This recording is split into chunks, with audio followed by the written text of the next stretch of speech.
So you have a career break and you're wondering, how do I position this on my resume? On one hand, you think, you know what, I'm not even going to include it. But then you realize you have a glaring void on your resume. On the other hand, you think, yes, I am going to put it on there. But then you start wondering, what the heck do I title this? What bullet points do I put under it? And are employers going to look at this and simply say, pass? Well, don't worry, because I've got you covered. Today, you're going to learn 3 easy steps so you can position your career break on your resume with confidence. And these are the same steps I share with my clients who are landing job offers with career breaks of a few months to over a decade. Hi, I'm Laura, a career relaunch coach and certified professional resume writer, and I'm here to take your job search from stressful to successful. Now, before we jump into what you should be doing, I want to touch on what you should not do, and that is you should not hide your career break. Millions of people every single year take a step away from the paid workforce for a variety of reasons.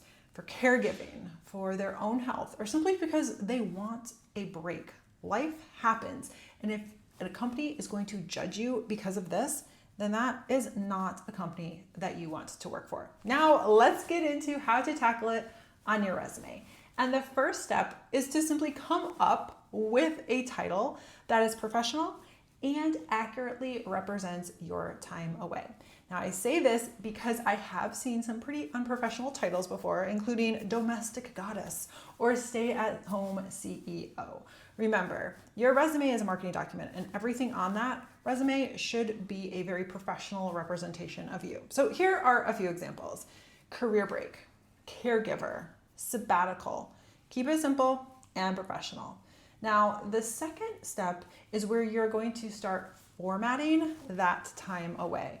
And I want you to format your career break section as you do all of your other work experience.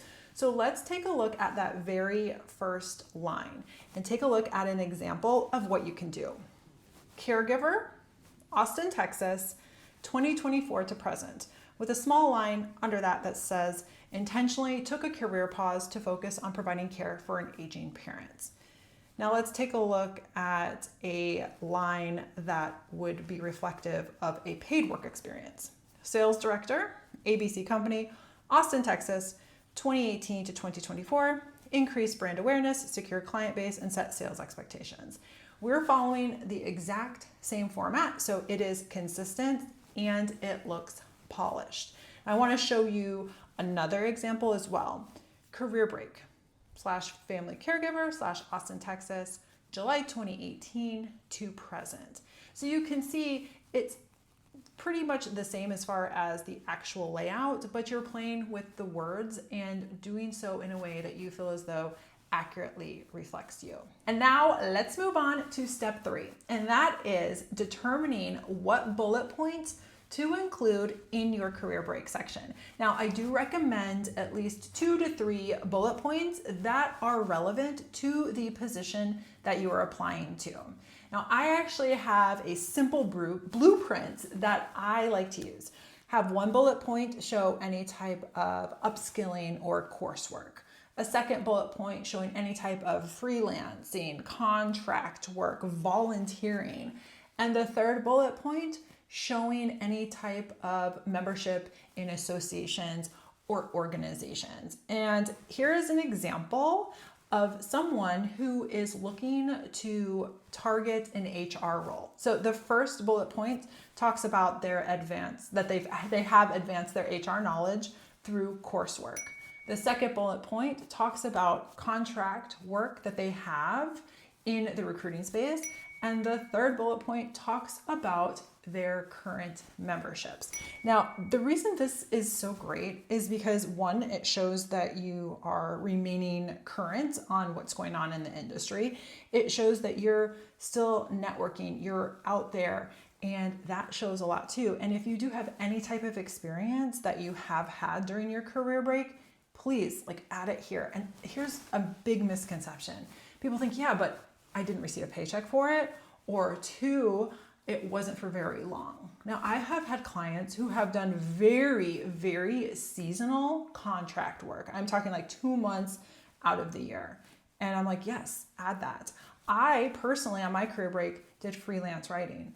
So I added that. Also think about any volunteering that you've done, whether it's been at your kid's school or perhaps for a nonprofit, or even you raising your hand and saying, oh yeah, I can help out with that if a friend has a need with their business. Don't overlook the experience that you bring to the table.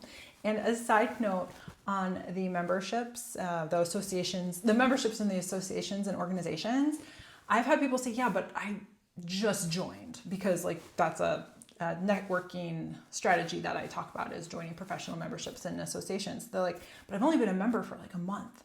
I'm like, so you're not putting that on there. They don't know that. You're an active member. That is what counts. Now I want to share with you one more example, and this career break section is targeting an admin or executive assistant role. The first bullet point talks about upskilling in AI. So expanded technical proficiency by completing online courses in AI for business operations, including the specific courses. 2, manage logistics for annual fundraising gala benefiting the Austin School District, driving a 20% increase in attendance and a 30% increase in donations from 2022 to 2026. And finally, an active member of American Society of Admin Professionals, Toastmasters, and UT Austin Alumni Network member. Within those 3 bullet points, you are showing that you have still been active, that you still have had that value that they are looking for. So please don't discount the experience that you've had. Now, once you have created this section, I want you to go ahead and continue with your paid work experience in reverse chronological order. And now if you're thinking, oh my gosh, this sounds great, but I need some more help, I do work one-on-one with clients, and I will leave a link in the description below on how we can work together. And I want to leave you with a few more tips. And tip number 1 is, once you do secure a job and you have that experience to put on your resume, the next time you go to apply for a job, you don't have to list these bullet points under your career break section, because you now have more recent experience to put on your resume. So simply take out those bullet points and leave that title of career break, the dates and where you did so, because then it just shows that you are accounting for that time away from the paid workforce. And tip number 2 is, I would say in most cases, you're going to use a chronological resume. For some reason, people feel like they have to get fancy when they have a career break, probably because they're thinking they have to mask it.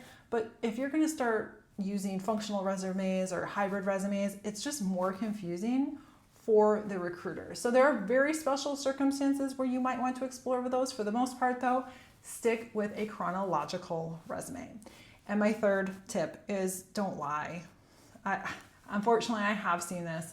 People think that if they stretch out the dates of their last paid position to decrease the amount of time it looks like they were on a career break, that's helping them. The problem with that is, if they do verify your dates of employment, they're going to see that they don't line up, and that's just going to reflect badly on you. Now, if you are looking for more practical tips so you can return from your career break with confidence, then check out my video here.